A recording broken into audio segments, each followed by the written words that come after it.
بالله السميع العليم من الشيطان الرجيم. بسم الله الرحمن الرحيم.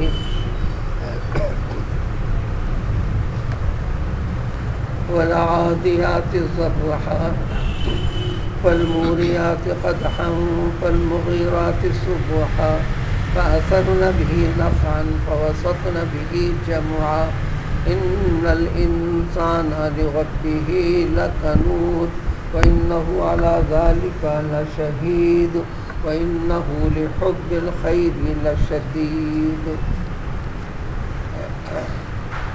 سورة العادیات.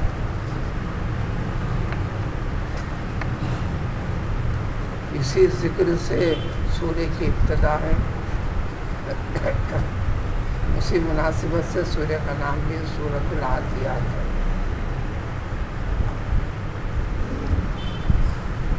والعادیات وہ بمانے قسم کی. عادیات تیز دوڑنے والے جانور جو انسانوں کے اشارے پر دوڑتے ہیں، انسان کے رکانے پر رکتے ہیں، انسان کے چلانے پر چلتے ہیں. ذبحا ہانپتے کانپتے. جب تیز دوڑتے ہیں تو سانس بڑھ جاتی ہے. ہانپتے ہوئے، سانس بھرتے ہوئے دوڑنے والے گھوڑوں کی قسم. جب یہ دوڑتے ہیں تو اتنی تیزی کے ساتھ، اور جب تیزی کے ساتھ ان کے پاؤں پتھروں پر پڑتے ہیں، رگڑ کھاتے ہیں تو آگ پیدا کرتے ہیں، چنگاریاں پیدا ہونے لگتے ہیں. فالموریات قدحا، جس میں وہ دوڑنے والی کیفیت کی رفتار کو بتانا ہے. اور یہ رفتار ہے، انسان جتنا چاہتا ہے اس رفتار سے وہ دوڑتے ہیں. جتنا تیز دوڑنا جانا چاہتا ہے دوڑتے ہیں. گویا انسان کی صورت، انسان کے ماں پر یہ جانتے ہیں کہ یہ جو دوڑا رہا ہے یہ میرا مالک ہے، بھلے کہیں بھی دوڑائے. فالموریات قدحا، چنگاریاں اور آگ پیدا کرتے ہوئے دوڑنے والے گھوڑوں کی قسم. فالمغیرات صبحا، صبح صبح کے وقت پر کسی بھی دشمن کے لشکر کے اوپر حملہ بول دیتے ہیں، غارت کر دیتے ہیں، اس کو نیست و نابود کر دیتے ہیں.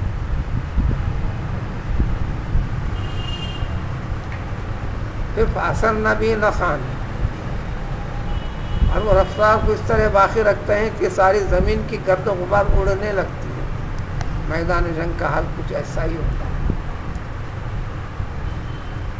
اور پھر جب دشمن کے لشکر میں بیچ میں ان کو گھسا دو، فاصلن بھی جمعاً، بڑی سے بڑی جماعت دشمنوں کی اس کے اندر گھسا دو تو درمیان میں گھس جاتے ہیں. اس کی قسم کھا کر اللہ تعالیٰ کہتے ہیں کہ ان الانسان لربہ لکنود، یقیناً یقیناً، جس میں ذرہ برابر شک و شبہ نہیں، انسان اپنے رب کا انتہائی ناشکرا ہے، انتہائی نافرمان ہے، انتہائی بخیل ہے، مال کی بخالت میں انتہائی بری عادت و اطوار والا ہے. کنوز کے اتنے معنی ہیں. قرآن عربوں کے لہجے میں نازل ہوا. عربوں کے اندر قبیلہ واری بھی زبان علیحدہ علیحدہ تھی. بعض جگہ استعمالات اس کے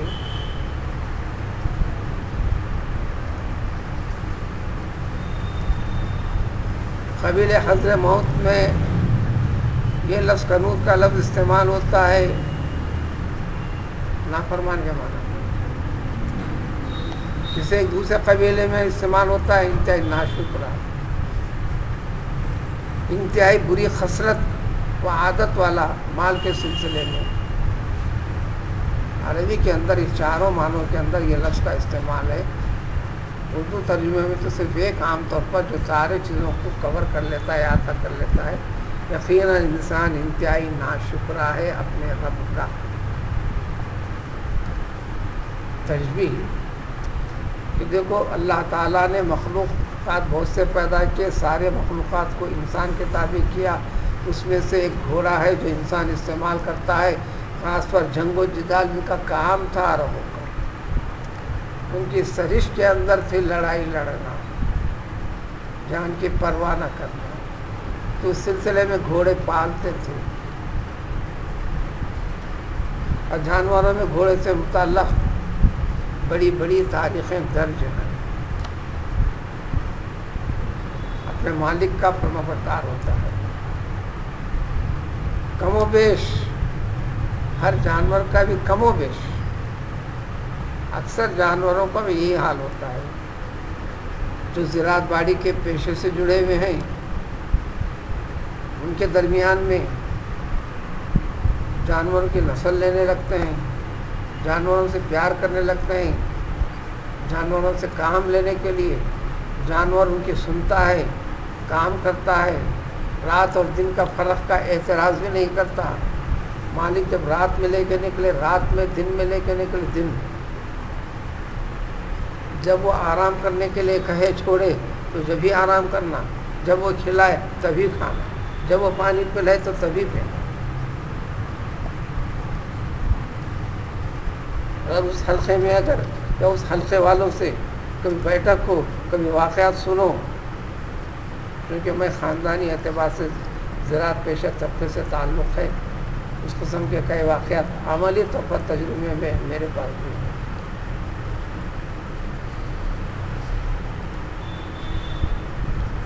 تو یہاں پر اللہ تعالیٰ نے کیونکہ سب سے پہلے مرحلے میں عربوں کو سمجھانا ہے، گھوڑے والی کیفیت کو بتایا، تو کہ انسان کو کا تابع کس طریقے سے، اس کی بھی تو ایک جان ہے، اس کا بھی تو ایک پیٹ ہے، اس کو بھی تو آرام کرنے کا حق ہے، لیکن تمام چیزوں کے باوجود اپنے مالک کی مرضی کے خلاف نہیں، اپنی جان کی پرواہ کیے بغیر میدان جنگ میں اپنے آپ کو گھسا دیتا ہے جب اس کا اشارہ ہوتا ہے۔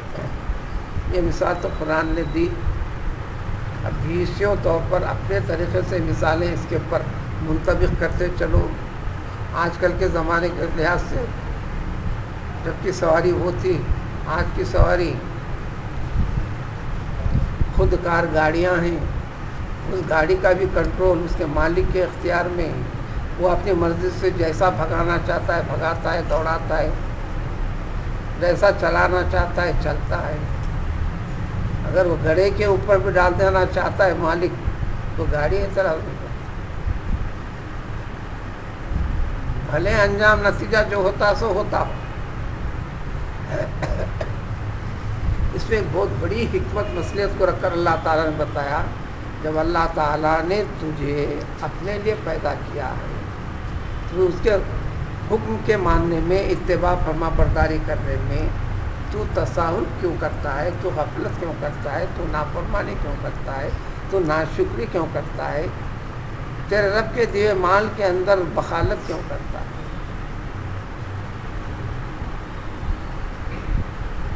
مال کو کمانا فرض ہے،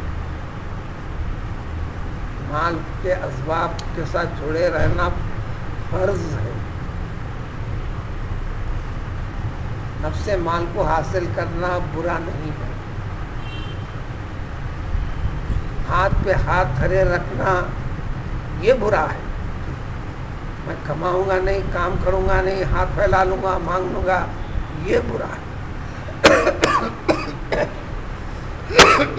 اور یہ عیب ہے، اسلام اس کی کہیں اجازت نہیں دیتا۔ لیکن مال کے اوپر اس کی محبت بڑھانا برا ہے۔ بیسیوں طریقے سے انسان آسانی سے سمجھ سکتا ہے۔ انسان کو بول و براز کا پیشہ پاخانہ، عربی میں بول و براز ہوتا ہے، بول و براز کی ضرورت پڑتی ہے، انسان کی ایک لازمی ضرورت ہے، انسان اس کے لیے وقت نکالتا ہے، اہتمام کرتا ہے، لیکن اس سے محبت نہیں کرتا، اس کی محبت نہیں رکھتا. ضرورت ہے، ضرورت کے طور پر اس کے ساتھ جڑا ہوا ہے. اور الگ مثال بیماریوں میں دوا لیتا ہے، ضرورت پر لوگ آپریشن کرواتے ہیں، بدن کٹوا دیتے ہیں. یہ ضرورت ہے، استعمال کرتا ہے، لیکن یہ دوا کا پینے سے اس کو پیار نہیں، محبت نہیں. آپریشن کرانے سے اس کو محبت نہیں، ضرورت ہے. بس قریب بیسوں طریقے کے ساتھ اس طرح مال کا حاصل کرنا تو لازم ضروری فرض ہے، لیکن مال کی محبت، اس کے خاطر کچھ کر بیٹھنا، کسی کا حق طلب کر دینا، کسی پہ ظلم و زیادتی کر کے لے لینا، کسی کے مال کو ہڑپ کر جانا، جب ہے تو حق والوں کو حق پوری طرح ادا نہ کرنا. دینے والا فرماتا ہے کہ میں نے دیا ہے، نصیحت فرما دی ہے کہ لہذا تو مگر انسان کو دیکھو اپنے رب کا بڑا ناشکرا ہے، کیونکہ آگے آنے والی آیتوں میں مال سے متعلق وضاحت تفصیل سے آ رہی ہے. تو لہذا درجے اول میں ترجمہ یہی کرتے ہیں، انسان انتہائی بڑا بخیل ہے اور اپنے رب کا بڑا ناشکرا ہے. مال کے اندر سب سے زیادہ ناشکراپن کرتا ہے، تو پھر عبادت کے اندر شکر گزاری والا پہلو کہاں سے ہوگا؟ اس کے ساتھ ساری عبادتوں کو اس کے حق پر، اس کے وقت پر، بتائے ہوئے طریقے پر کرنے کا اہتمام کرنا، اس کا نام ہے شکر گزاری. وہی مفہوم ہے قرآن میں لئن شکرتم لازیدنکم، تم اس کے پر قائم اور پابند رہ جاؤ، اس کا نام ہے شکر گزاری. تو تمہاری ہر وہ چیز، زندگی کا ہر وہ پہلو جو تمہاری زندگی کے ساتھ جڑا ہے، جس کو تم چاہتے ہو، جو تمہاری ضرورت ہے، اس دنیاوی حیات کے نقطہ نظر سے ہم ان ساری چیزوں میں تمہاری ضرورت کو پورا برابر کرتے چلیں گے، بلکہ ضرورت سے زیادہ کریں گے. اس کے ناشکری کی وضاحت ہے وَإِنَّهُ عَلَىٰ ذَلِكَ لَشَهِيدٌ. یہ تو ہم کہہ دے رہے ہیں، جو حق ہے فطرت ہے بتا دے رہے ہیں. یہ بتانے کی ضرورت نہیں ہے، ہر انسان اپنے آپ میں جھانک کر دیکھیے، خود اس کے اوپر گواہ ہے، شاہد ہے، معلوم ہے. ذکر نہیں کر رہا یا بھلا دیا ہے، بس ہم ذکر کر رہے ہیں اس کے ساتھ. کس انسان کا کیسا حال چال ہے اس مال کے ساتھ رب کے دیے ہوئے، وہ خود گواہ ہے. میرے یا فلاں کے کہنے کی ضرورت نہیں، خود جانتا ہے. وَإِنَّهُ لِحُبِّ الْخَيْرِ لَشَدِيدٌ، بلکہ مال کے اوپر اس کی محبت انتہائی سخت قسم کی ہے. نماز کے مقابلے میں سب سے زیادہ ذکر جو مال دیا ہے اللہ تعالیٰ نے، اس کے متعلق قرآن تفصیل پیش کرتا ہے. ساری عبادتیں توحید کے بعد عبادات ایمان کو تقسیم کر دیا اللہ تعالیٰ نے. ایمان کی بقا دو عبادتوں میں بتایا، ایک بدنی عبادت، ایک مالی عبادت. ایک بدنی عبادت، ایک مالی عبادت. ساری شریعت کے سارے طور طریقے لے لو، اس کا تعلق انسان کے بدن سے ہوگا یا انسان کے مال کے ساتھ ہوگا.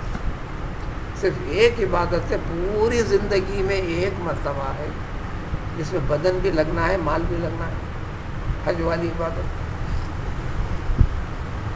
جو ہر کسی کے اوپر فرض نہیں ہوتی.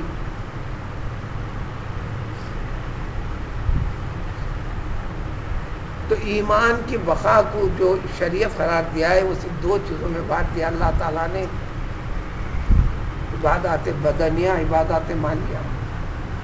نماز کا پڑھنا ہے بدن کی عبادت، روزے کا رکھنا بدن کی عبادت. ماں باقی ساری کے ساری چیزیں مال سے جڑی ہوئی ہیں. حق والے کو حق ادا کرنا مال سے جڑا ہوا ہے. کوئی خاندان ایسا نہیں ہے جس میں خاندان کے قریب کے اور دور کے سارے افراد اہل مال ہوں، خوشحال ہوں، تو ہر خاندان کے اندر مال والوں سے بھی، مال کے متوسط درجے والوں سے بھی، مال کی تنگی والوں کے ساتھ بھی جوڑ دیا اللہ تعالیٰ نے. کسی خاندان کی جاگیر خراب نہیں کیا مال، اور انسانوں کو بانٹ دیا. انا جعلناکم شعوبا وقبائل لتعارفوا، سارے خاندان و قبیلوں کے اندر ہم نے بانٹا ہے انسانوں کو، تاکہ انسانوں تمہیں آپس میں ایک دوسرے کی شناخت اور پہچان کا طور طریقہ آسان اور سہل ہو جائے. لہٰذا یہ کہنا بھی گناہ ہے کہ مجھے اس خاندان میں پیدا کیا گیا، اگر میں وہ خاندان میں پیدا ہوتا تو اچھا تھا، پیدا کرتا تو اچھا تھا، پیدا ہوتا تو اچھا بولنا بھی پیدا کیا تو اچھا ہوتا کا مطلب ہے.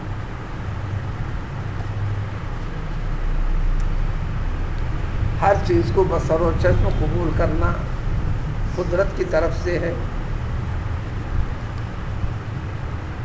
آخر میں کہتے ہیں کہ افلا یعلم اذا بعثر ما فی القبور، کیا انسان سمجھتا نہیں، یعنی اس یقین کے اوپر پختہ کیوں نہیں، جس دن خبروں میں سے اٹھا دیا جائے گا زندہ کر کے تمام کے تمام کو، یعنی حشر و نشر والے دن میں حساب و کتاب کے لیے بہت سے ما فی الصدور، ظاہر اور باطن کو دل کے اندر دبا کے رکھا تھا، جو نظریہ رکھا تھا، سب کچھ سامنے حاضر و موجود ہوگا.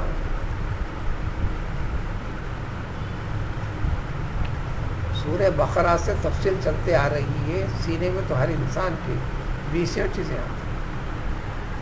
کچھ صحابہ رضوان اللہ تعالیٰ اجمعین میں سے کئی صحابہ نے پیغمبر صلی اللہ علیہ وسلم کے سامنے جا کر فرمایا ہم نے تو ایمان لایا، آپ کے سامنے موجود ہیں، آپ پاس سے جانے کے بعد ہمارا دل جو سوچتا ہے، جو خیالات کبھی کبھی ایسے آتے ہیں، کیا خیالات آتے ہیں اگر بیان کرو کہہ دے تو کسی کے سامنے ذکر کرنے کو شرم محسوس ہوتی ہے، اتنے برے برے خیالات بھی آتے ہیں.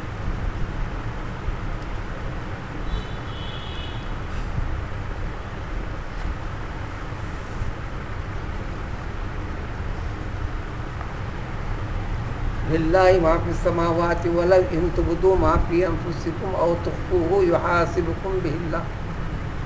سورہ بقرہ کی آخر آیتوں میں تم جو بھی سوچتے ہو اس کا بھی حساب و کتاب ہوگا. پورے قرآن میں اس جیسے مفہوم کا ایک ہی مطلب ہے. بہت سے 20 خیالات آتے ہیں، جب وہ وقت مل جاتا ہے اس کو تو کیا کر گزرنے والا تھا یا نہیں، یا صرف خیال ہی تھا. 20 خیالات آتے ہیں، وہ ہوتا تو نہیں. اگر ایسا موقع فراہم کر دے قدرت تو کیا واقعی کرنے والا ہے جو سوچا ہے، جو خیال آیا ہے. جب وقت آتا تو نہ بابا پیچھے ہٹ جاتا ہے.